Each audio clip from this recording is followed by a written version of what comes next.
Hi there, welcome back to CS353 Makeup Week. Today we're talking about virtual memory technologies and virtual addressing. This is chapter 11 from Commer.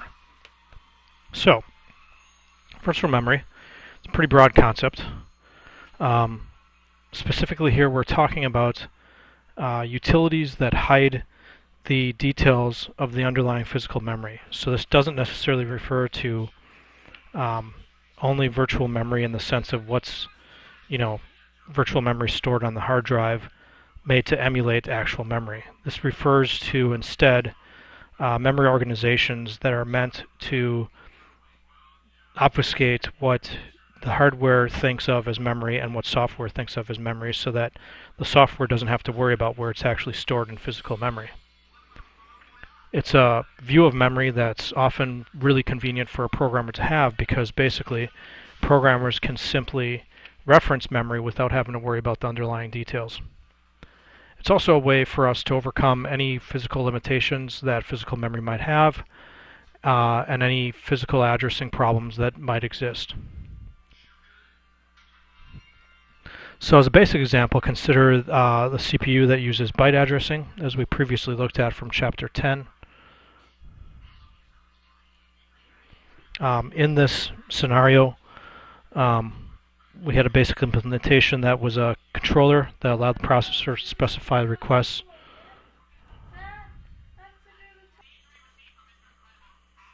Okay, so basically what we're referring to here is a controller that's going to decide where the actual physical memory resides, and that is very similar to a CPU using byte addressing to do the trick.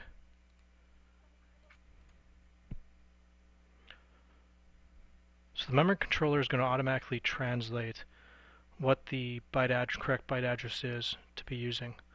This, in a nutshell, is a definition of virtual memory.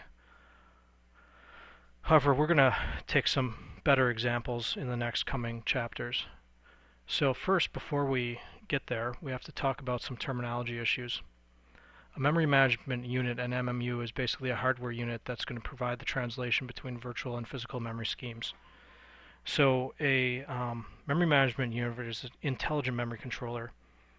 It's a mechanism for declaring where the virtual memory, what the virtual memory actually points to in physical memory.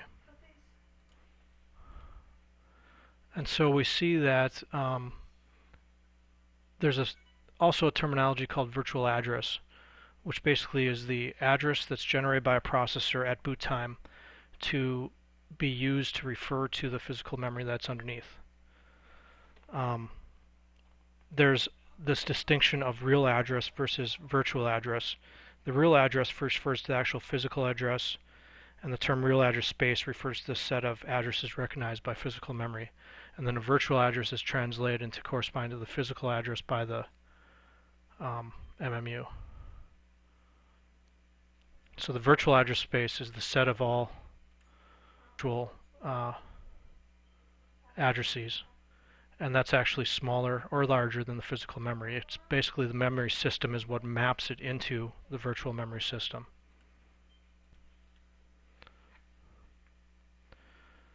So it's possible in this scheme to have multiple physical memory systems.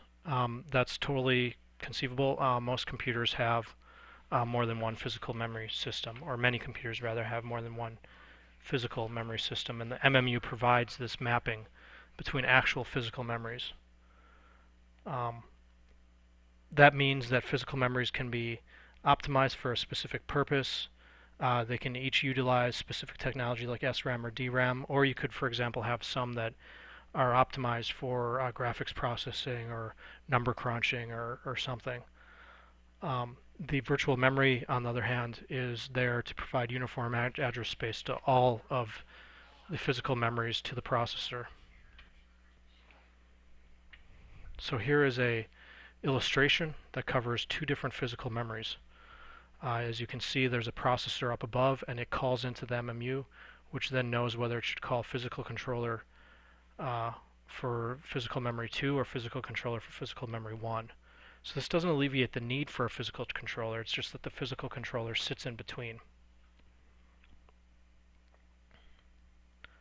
So the MMU is going to divide the address space into two parts, and it's going to associate that MMU or that memory with either physical memory 1 or physical memory 2.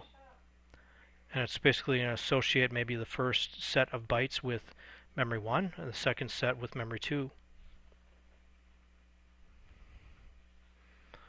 For example, it would have a unique address for each location in memory, and it would translate from a virtual space to the underlying memories.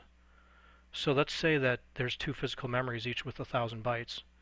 We could easily just virtual address 0 through 999 as corresponding to memory 1. In that same scenario, virtual address from 1,000 to 2,000 could correspond to memory number 2. And we would see an illustration such as this, where we've got virtual addresses 09 to 99 as memory 1 and memory 2 as 1000 to 1099.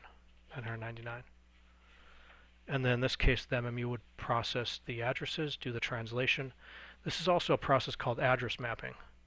So for example, we could first test if the address is above 99. If it is, we subtract 1000 from it and forward that request to the memory 2. So if it's, for example, 1500, we subtract 1000 from that, so we get 500 in memory location 2.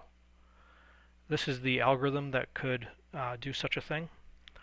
Basically, we just test if it's greater than or equal to 1000. If it is, then subtract 1000, pass that modified request on to memory 2, else pass it to memory 1. This is a great idea, however, it's expensive. It avoids division, which means that the ALU has to become involved. It should be avoided. It's possible to pretty easily divide the address space along boundaries that correspond to powers of 2, and this way we can just drop off the digits below the significant digit that we care about that breaks up those boundaries. So we choose among underlying physical memories with basically a set of bits that correspond to powers of 2, and that way we can do bit shifting and masking to check which set of physical memory that particular address corresponds to. So as an example, let's consider we had two physical memories, each one consisting of 1024 bytes. So virtual addresses 0 through 1023 could map to memory 1, 1024 through 2047 could go to memory 2.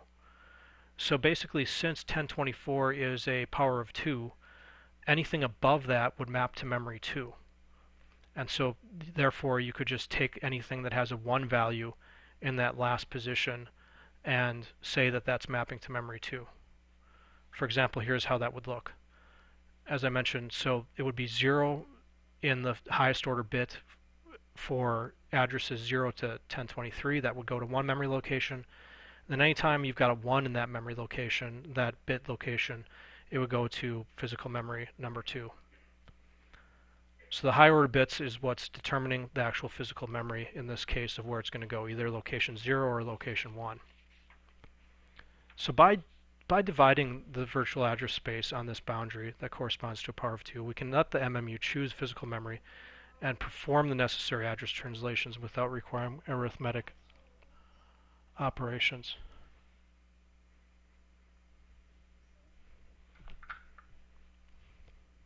And we will continue on to discontinuous address space discussions, which goes from section 11.8 and on in the next video. Thank you.